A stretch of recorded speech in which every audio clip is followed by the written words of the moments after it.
Secretary Hillary Clinton sparking a coal controversy in West Virginia. Secretary Clinton under fire from coal miners after comments she made back in March. And now, with the West Virginia primary less than 1 week away, she is scrambling to do damage control. On the record, Griff Jenkins is in coal country to explain the dust-up. Griff?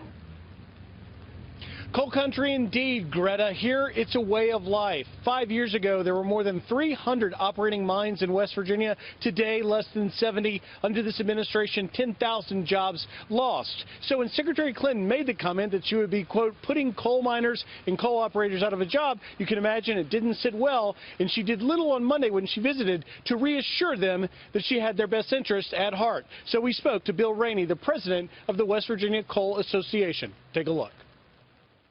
You know, it just seems so hypocritical where she's been part of the cabinet. I mean, this administration, this Obama administration, has done everything they could, as he had promised, to put the coal business out of business. And it's really had a tremendous economic impact here in West Virginia.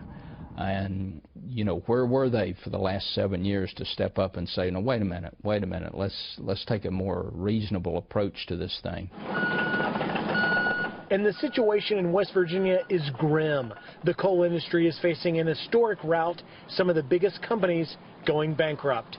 And the industry losing a whopping 94% of its market value in just 5 years.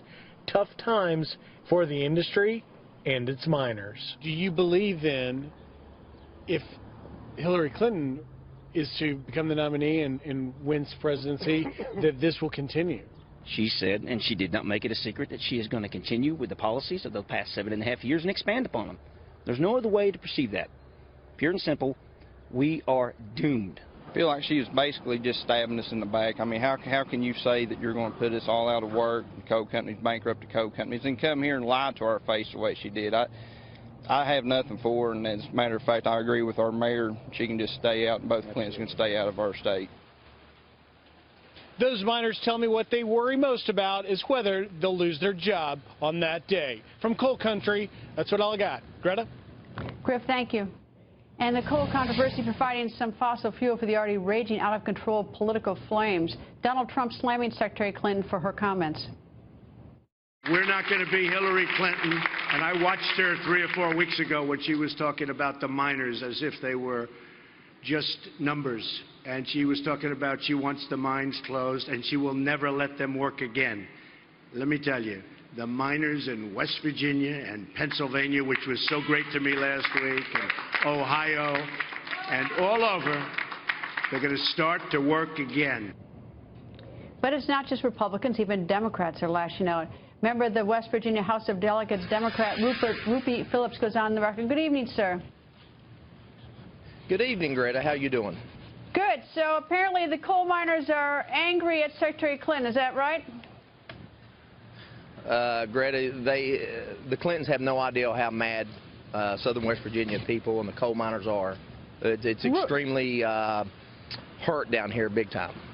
Now, Rupee, and I was told to call you Rupee, not to call you by your formal name. Let me ask you this. I went back and looked at the comment that everyone is so angry about. Secretary Clinton was quoted in March as saying, we're going to put a lot of coal miners and coal companies out of business. But she went on to say, and I don't hear this very often, and we're going to make it clear that we don't want to forget these people. So I did a little more research, and I found out that last November, she suggested a $30 billion aid program to coal miners to retrain out-of-work coal miners and to do all sorts of things to help the coal miner workers. Are they aware of that $30 billion proposal?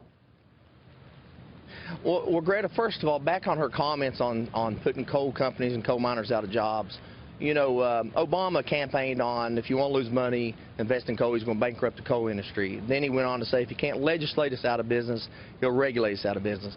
He's done pretty good on his promise there. As far as the $30 billion, we're not looking for handouts. We want to work. We love to mine coal. We're good at mining coal. West Virginians have been well known for mining coal. I don't look at it as a handout. I look at it more of sort of, retraining people and giving them greater opportunity. I don't look at it that way. And I know that everybody's mad at her. Right. If we get retrained, if our coal miners and the shops that support coal miners get all this retraining, what are we going to do with it? We have no jobs here. And, you know, they live in houses here. And if they move off, they're going to have a place wherever they move to live. Who's going to buy their house here? So they're stuck with some big bills. And nobody can afford 2 house payments and 2 sets of utilities and 2 sets of taxes and insurance. It's impossible to do that. I totally agree. I mean, we want to live here. That's a terrible situation to be in, and I know everybody wants to be, wants to live there. But I always sort of thought that this, this might be an opening to have a good discussion about it, because everyone is now, sort of taking sides on this instead of, trying to figure out, is there something we could do to make it work right for the coal miners? Well, Greta, all we want to do is mine coal. There's been over 410 coal-fired power plants shut down in this country, and that's sad. The power grid will not be able to sustain a big strain on a hot summer or a cold winter, and I think we're going to see that if we have a hot summer.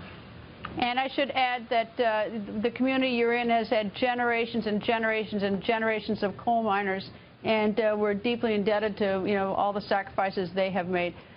Ruby, I'm sure we'll be talking about this again. I don't think this one's going away. I certainly appreciate you joining us tonight. Thank you very much, Greta. Come down and visit us anytime. We'd love to have you. Thank you. I'd love to come. I actually would love to come. Thank you, sir.